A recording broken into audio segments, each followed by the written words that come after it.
Astro Bot could literally be the most fun I've had in a platformer since Super Mario Galaxy. This game is heavily inspired by Nintendo's platformer. Astro Bot basically takes the free yet cool gimmick mascot of the PS5 into its first full game, pushing what was done in that technical test to the next level. If by now you're expecting me to do nothing but glaze the game in this review, I'm going to go ahead and let you know that 1, I'm doing absolutely nothing but glaze this game, and 2, I've decided to purposely only show you guys a few of those early worlds, because I think the surprises that they've got in this game are so cool and awesome fan service for anyone who's a Sony fan, and even just a fan of gaming in general. If you're new to the channel, help us out with a like and subscribe for more content like this. I'm a growing channel that focuses on game reviews and gaming content. I work full-time outside of this, and my goal is to let you guys know what's worth your time and what's worth your money. Let's get straight into this with the obvious. You're not getting an Oscar-winning storyline here with Astro Bot. Astro Bot is basically flying his PS5-looking ship in space, only to get attacked by a green Xbox-looking alien. It's not really an Xbox alien, but I mean the green color is a little suspicious, guys, let's be real. Bots are scattered across the worlds, and it's your job to find them. Astro Bot's story is nothing but just a simple excuse to take you into the most wild and imaginative worlds possible. Each world has bots for you to find, including some special ones with PlayStation keys letting you know that they're going to be PlayStation bots. These bots are wearing outfits and range from PlayStation Studio mascots like Kratos and Spyro to just regular gaming characters like Solid Snake and others. There's a ton that I didn't even recognize, and I've played a lot of games, but there's this weird joy in finding them, especially since so many are hidden pretty well, involving some odd ways of finding them or even using the level's unique gimmick to get to them.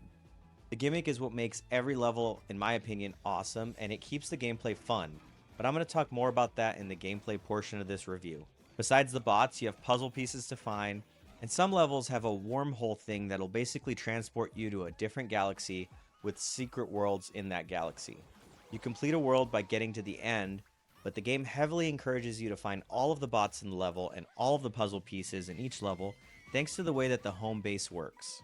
To talk a little about the home base, at first I thought this was just going to be a place for the bots to basically come and exist in, but honestly it's just so much more than that.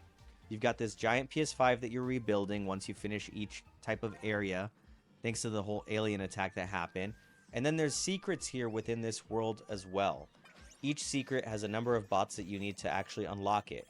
The bots are going to line up for you to walk on them or climb on them and help you get to a new area, or even help you pick up a giant boulder to get a puzzle piece. The puzzle pieces that you're collecting unlock new stations for you to customize your Astro Bot with clothes, or even a gacha machine to spend coins on and unlock these props for your PlayStation mascots. Honestly, everything here connects just so well in the game. I really think it's just like a cool thing because nothing kind of feels like a waste of time.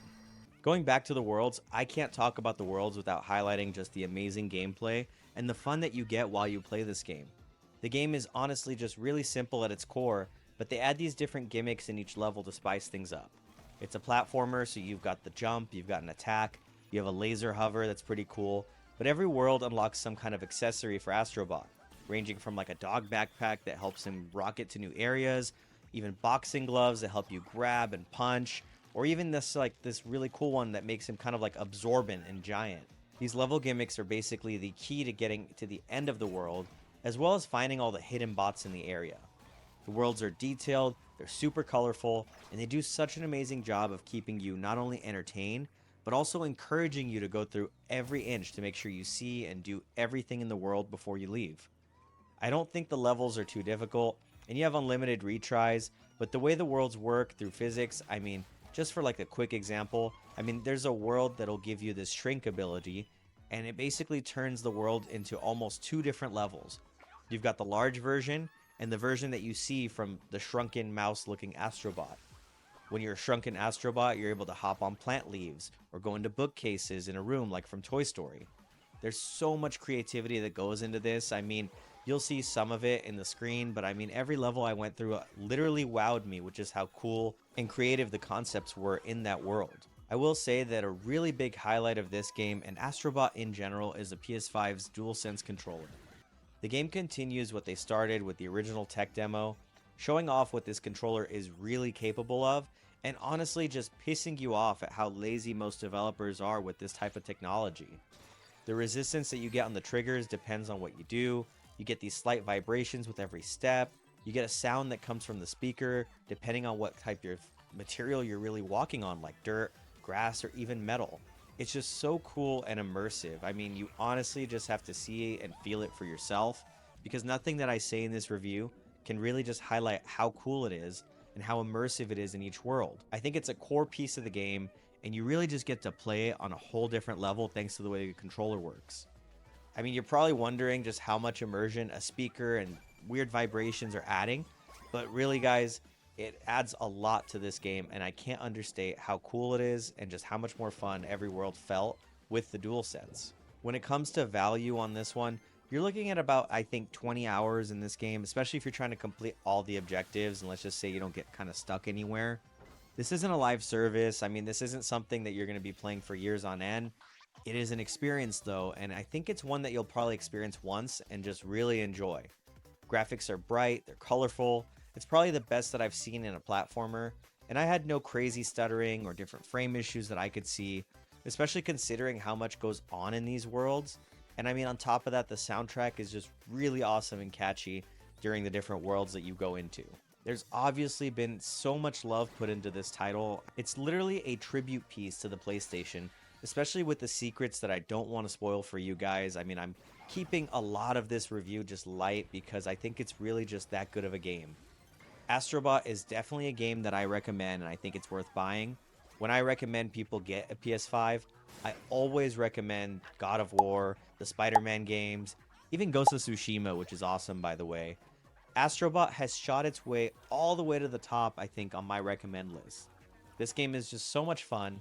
It brings back, I think, a genre that's kind of been dying, at least, besides Nintendo. And I think the worlds are just a blast. It really shows what the PS5 controller is capable of, and it does all of this while just bringing a constant smile to your face with just so much nostalgia that's thrown into the game. Astro Bot to me is an easy 10 out of 10 game, and yes, I know I said Space Marine 2 was the most fun I've had this year, but I played this one right after. It is the complete opposite, and it is nothing but a gem. I really have to admit, I think this game is really something special, and I think it's a definite buy for anyone that owns a PS5. If you made it to the end of this review, I really appreciate you guys.